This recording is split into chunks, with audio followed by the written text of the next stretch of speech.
Yo, it's Ronnie Rose. Mundy, hey. This is Hassani. And this is Barroom Talks. Let's go.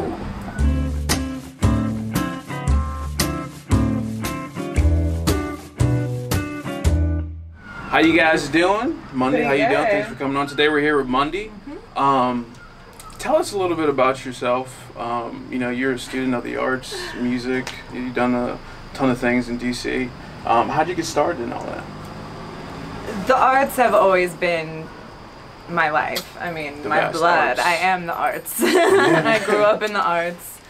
You were an actress for a while, weren't you? Yeah, well, it's the performing arts. Music, dance, theater, it's all under the same crazy umbrella. What kind of plays? Like Shakespeare and stuff like that? I mean, I did my first play when I was 5 years old. Oh, really? That's awesome. Yeah, I was Gretel in The Sound of Music. So you remember it. Pulled you. Is that what kind of started it? So I got bit by the bug real early. There you go. That's what I was saying. And it's undeniable. My mother is like an incredible artist as well. Really? So. And we can see the acting in the music also, because your music's really it's really lively, and you're moving around and you're doing crazy things, and it's really charismatic, and I like it. I think it's cool. I'm definitely doing crazy things. Yeah. Definitely. The stage performance is there. Yeah. I mean, I'm a storyteller. That's what I mean. That's what it comes down to. That's what I've always been. You know, awesome. I was telling other people's stories with theater, and now I tell my own stories with my music. Okay. It's pretty awesome. I mean, that is a good way to really look at it. It's like a lot of people just kind of get wrapped in writing songs, but they don't really always tell a story. Yeah. I mean, it depends on the industry, but I mean, definitely when you can put that into perspective, that you're creating something for people to actually like see. Yeah, I want to provide for escapism people. Yeah, that's when they come to one of my shows, I want to take them to other planets. Yeah, that's what you should do. You know, give them a chance to dance out their problems and just go to space with me. Yeah, that's awesome. And get weird. That's awesome. Yeah, because I mean, you're stuck in society You know? where every day you got to be a certain person. It's like you can't just let loose, and then music allows you to do that. Definitely. From performing and hearing it, you know, that's the thing. That's awesome. And I talked about this earlier, but Bowie was one of your big influences, right? I love Bowie. I mean, Bowie's definitely a big influence of mine, as well as Cyndi Lauper. Okay. There you go. But like I said before, I'm not trying to emulate anyone. I'm just being my authentic self, and sometimes I get compared to them, and I'm definitely inspired by them, but then it goes through the Mundy filter and becomes Mundy. Something else. Whatever it becomes, something else. But that's what it is. That's fair then. That's awesome. Yeah. That's really cool. So starting out in the, I guess, the music industry, I mean, being a female artist, do you come across any challenges or hurdles, or do you think that, you know, it's been a road well traveled, I guess, over time? I mean, that even the term female these days, I feel like is a limiting label. Okay, well, I apologize. I don't want to be offensive. No, it's not offensive, okay, good, but good. I just feel like gender is a spectrum. It's fair. Just like it's another everything. category. Just like everything. Just like sexuality, gender, race, it's all a spectrum. Okay. And we're all somewhere on it, right? But as a female presenting artist, definitely I feel like I get treated differently by club owners, by promoters. A lot of times people just assume that I don't really have any idea what I'm doing, or you know, that they can take advantage of me in some way. Yeah, that's right. How do you deal with that? I just keep smiling, keep putting out the positive kindness, and stay professional, and just keep working. Working. I mean, that's really all you can do at the end of the day. And you know, it sucks that that's the case, and that's how it goes. But you know, you're not gonna stop making music because of it. I could never. No, stop music. It's a part of you. Yeah, so you can't let someone influence you that much that you no longer want to do this. It can't ever get to that point. You shouldn't ever let it get to that. I mean, when it does get to that point, when it's like, oh my God, why am I doing this? This is literally the most difficult thing I could possibly be trying to do. Yeah. You know, even sometimes, like, what's the point of continuing? I mean, there is no choice for me. Yeah. Because it's who I am. It's what I'm supposed to do with this life. So that's what I remember. I just remember this is. Yeah, that's what you believe. Hey, there's nothing wrong with that. And it's not about me. That's the thing. It's not about me or my ego or anything like that. It's just about lifting people up. Yeah. Okay. And music is the only way I can think of that really can lift people up. Yeah. Like on a big scale. Like everybody in the same room at the same time gets elevated together. Yeah. Like that is a powerful thing. It's very powerful. It's very powerful. Definitely. So. Awesome. I have a question. That's a good answer. That's a great answer. It is? Yeah. Okay. No, that's a I had a good answer. Oh, good. That was spot on. That's what I would hope. No, that was perfect. So I have a question. I know this isn't on the board, but you're into the you're big into the gay pride movement, right? Surprise questions. I know, right? But good. I mean, I'm big into the gay pride movement. I mean, like you do a lot for it. Is that the right? Very important thing to me. Good. Yeah, I think that, like I said, it's all a spectrum, and you know. Everyone's somewhere on it, and for anyone to be excluded in any way based on something like sexuality just doesn't make any sense to me at all. No, I agree with that. So it is really important to me to be a part of gay pride and to stand up for be supportive for that community, for our community. Okay. That's fair. That is fair. There's nothing wrong with that. And it's a part of all of us. Yeah. It affects everyone. It does. It's not just like, just empathy and respect towards people that are different than you. Yeah, exactly. You have to have That's that. exactly if you don't, you're a shit person. I'm sorry. If you can't like empathize with other people and just respect people for who they are. Empathy and respect. Yes, that's 2 of my favorite words. Exactly. But it's the truth. Like if you can't do that, then there's something deeper going on in your own subconscious that you can't get past. And I don't want to say you can't. You can, but you have to really want to. And a lot of people don't want to. And that's what's kind of sad because people should be able to be who they want to be and do what they want to do. Do what they want to do. Of course. There shouldn't be limitations to that. Yeah. Exactly. So I figure if I just live my authentic, weird self and create an environment where people feel empowered to be their own unique selves, then there you go. That's your calling. You know, safe space. Exactly. Joy, music. That's awesome. No, that's awesome. That's the only goal. Yeah. I don't want to get like put politics into it or nothing like that. But but I mean, music is political. Yeah. Definitely. And it confuses people when I'm presenting like a feeling and message of sexual empowerment and not presenting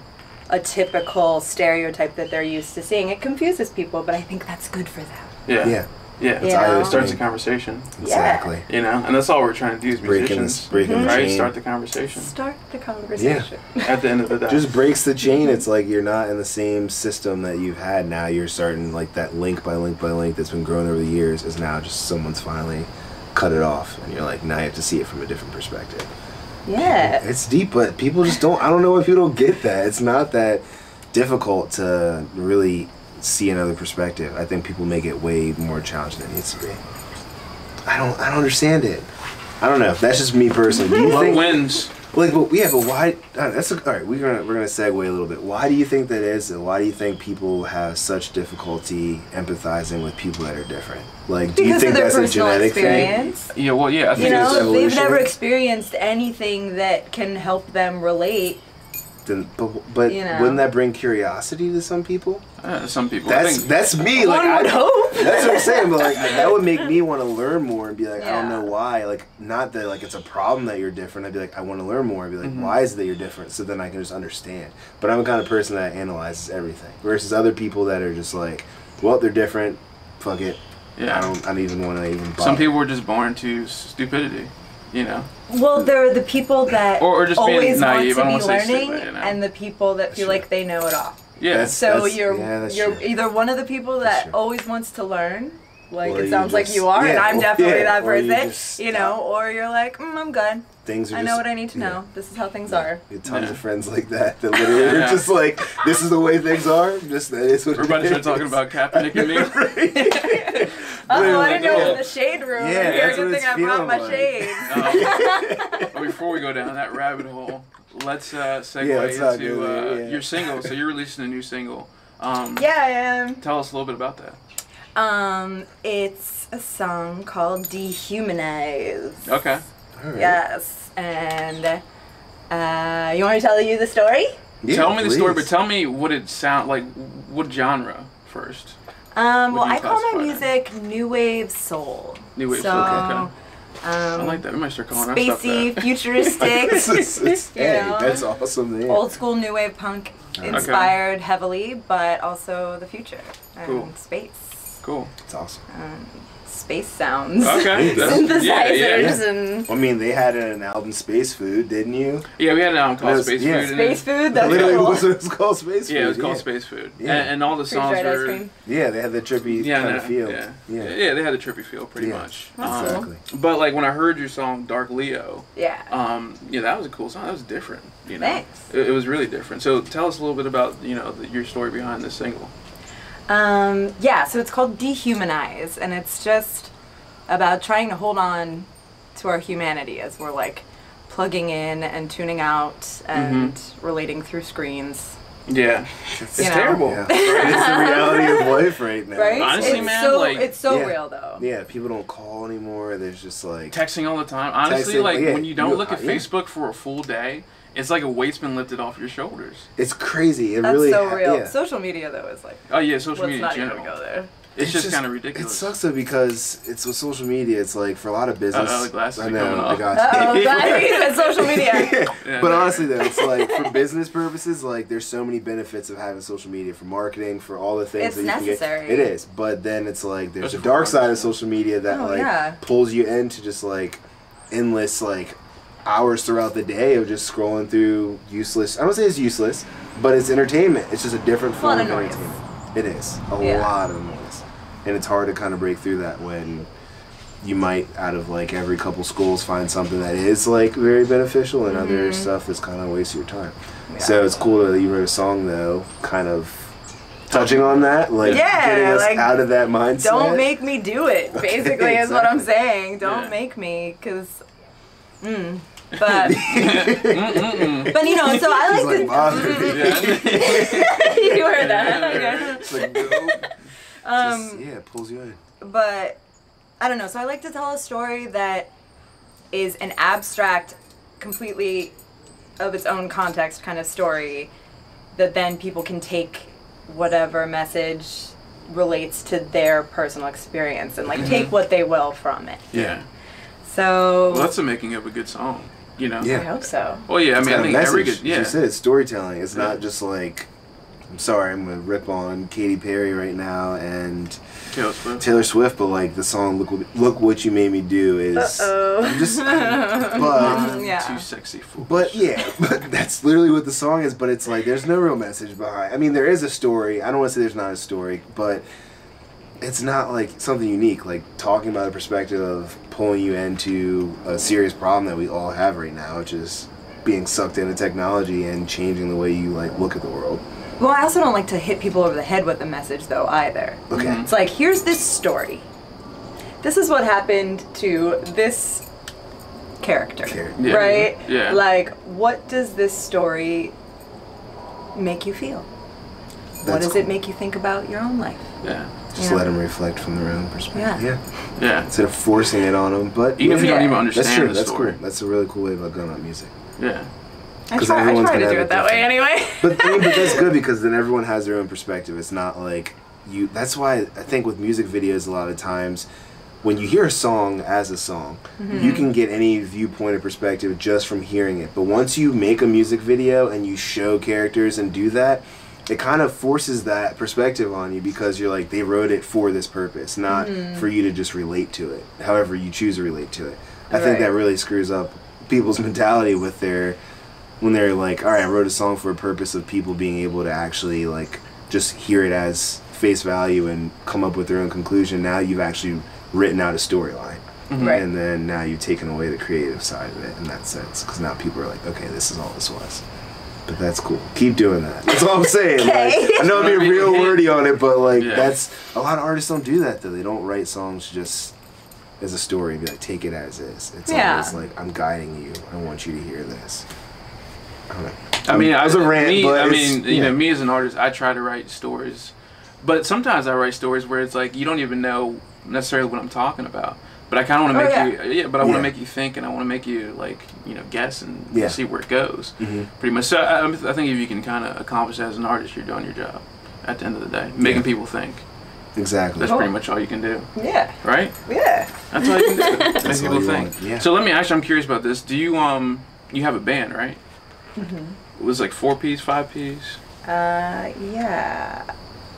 It depends. It depends on the day. Yeah. Pretty much. And do you guys mostly perform in DC? We perform all over the place. Okay. Because I know you guys have been here. You've been in Audubon. You've been at... Yeah, we mainly perform in DC. But we've done a lot of shows in Baltimore. With Matt Davis is a awesome guy, and he got us into Noise in the Basement at Autobar and stuff like that. Cool. And Rams Head Live on the Water and stuff like that. Okay. That's awesome. It's been cool. And we played New York a bunch. Oh, okay. Well, not a bunch, but... Nice. We're in New York. Brooklyn area? I like to play, there's this place called Drom. Drom. Which actually is really funny because when I lived there, it was like an S&M club. Oh, really? Awesome. So it's not that different now, but now it's a music venue. Exactly.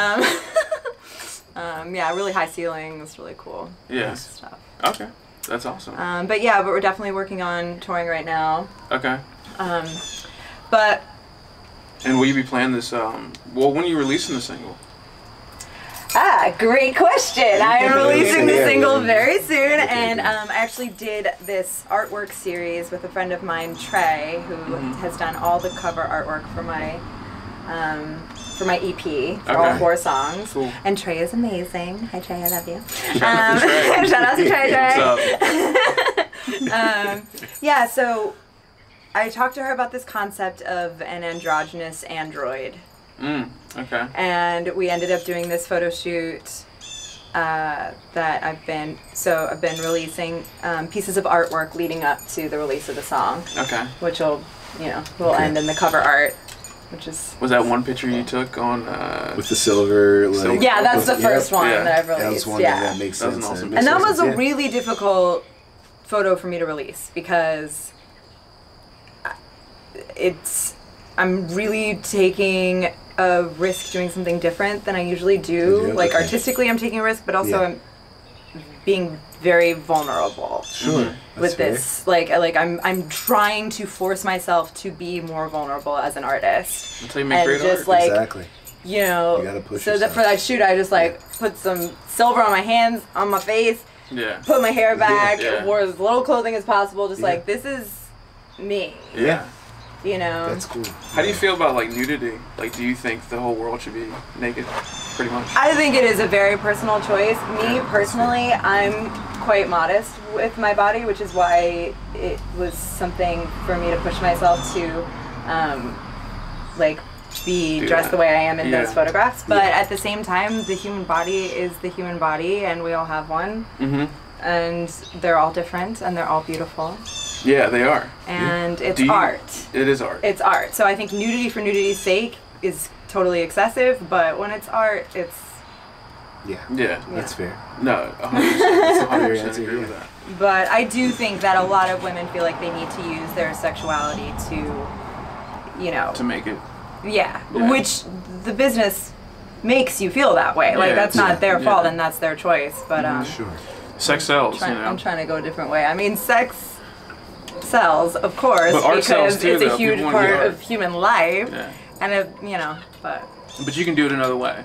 It doesn't have to be one way. You don't have to feed that machine over there. Right. At the end of the day. But last question. Do you want to hear the story though? Tell the story. Yeah. To cut it off. Can it be story time? You guys Please, want go to be story time right here. Story time. Let's go. So you wake up and you open your eyes and you're in this sandy blue desert and you don't know where you are or how you got there. And you're laying in the sand, so you feel like you have to get up. And as you start to move your body to try to lift yourself up out of the sand, your limbs slowly start to turn silver and start to stiffen and start to become hard metal.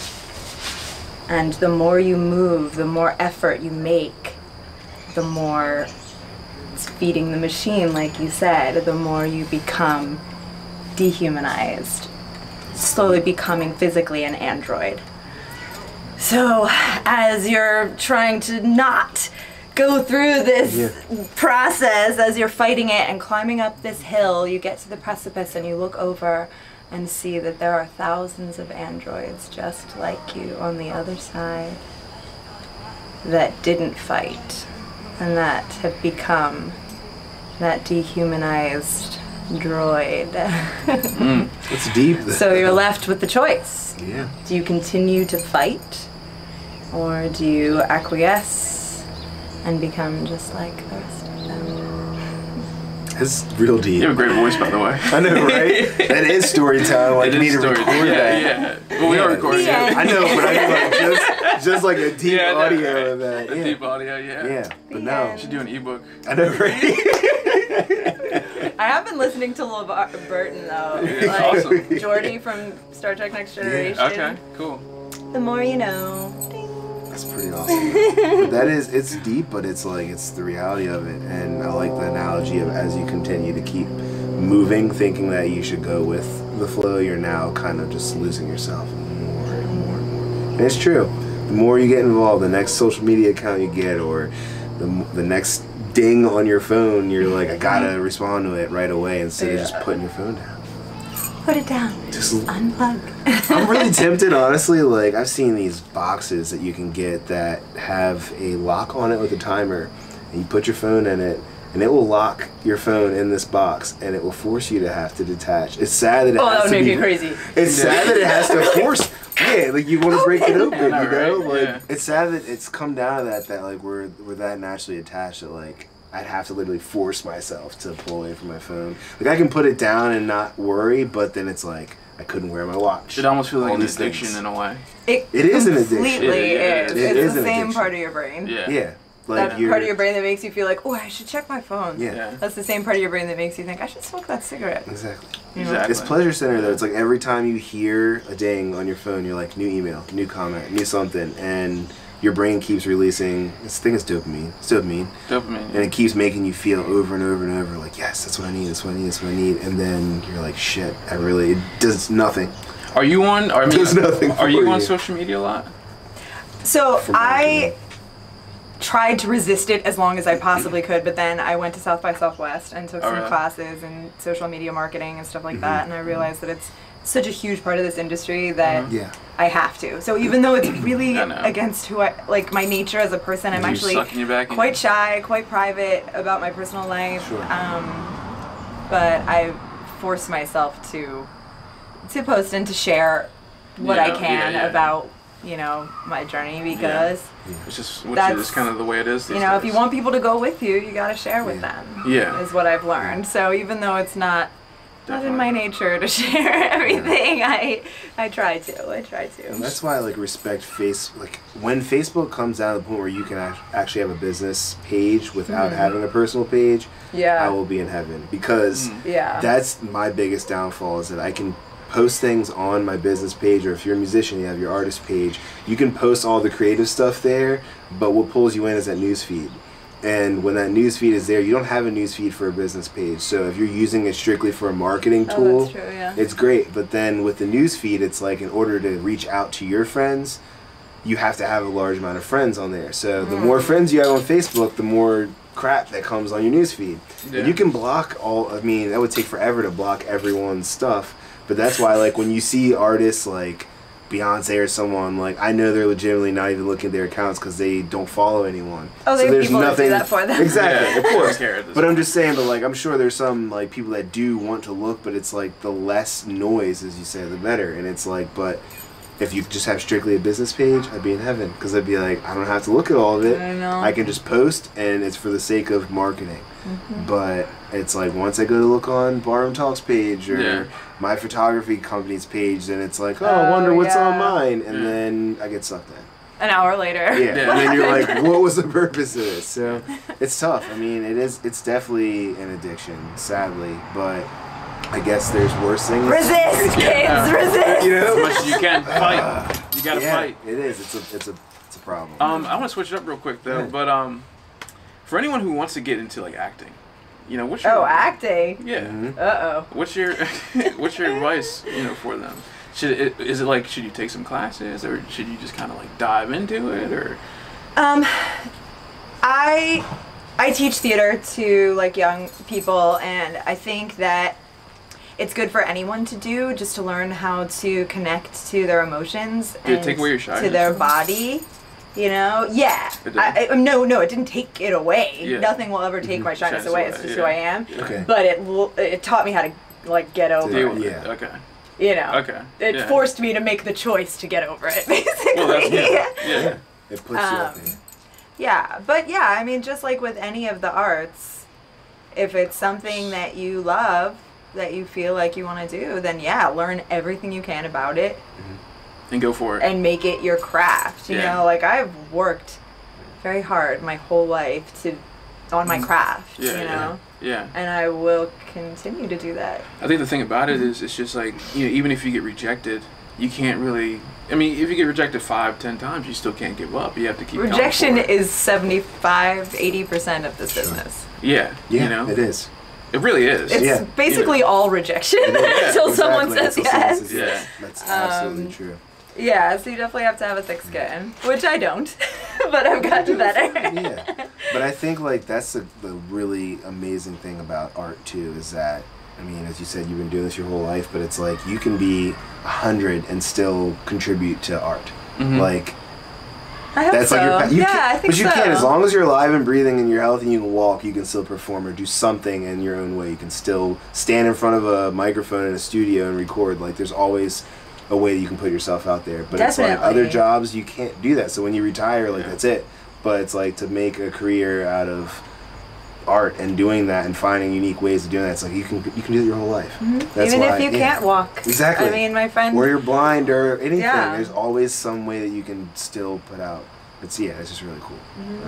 I have a wonderful friend who was a puppeteer, dancer, performer, who came down with ALS and is now an incredible artist, and she paints with her feet. See, like that's and it's awesome. Beautiful artwork. That's pretty dope. Yeah. You will always contribute.